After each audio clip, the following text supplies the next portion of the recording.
Prima televisione regionale d'Italia per ascolti medi certificati Auditel. È un nuovo record quello di Antenna 3 che si conferma leader dell'emittenza televisiva locale anche a livello nazionale con il traguardo raggiunto nel mese di luglio.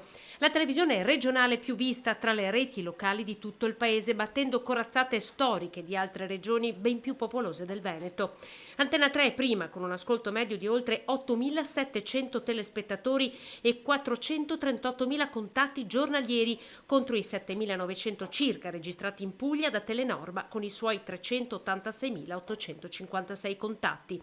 Supera Videolina, emittente sarda, che registra un ascolto medio di 8.495 telespettatori e quasi 360.000 contatti, davanti anche alla Campana Canale 21 con un ascolto medio di 6.963 telespettatori e 378.000 contatti e la Meneghina Tele Lombardia che si ferma ad un ascolto medio di 6.259 spettatori e 399.000 contatti.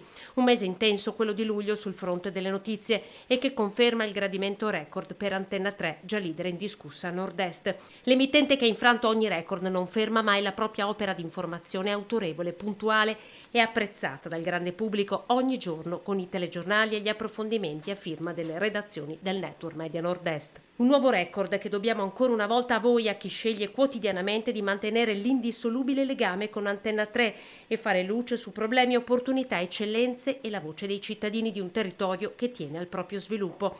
Ne è parte anche il successo di Antenna 3, ora anche prima televisione regionale d'Italia. Grazie.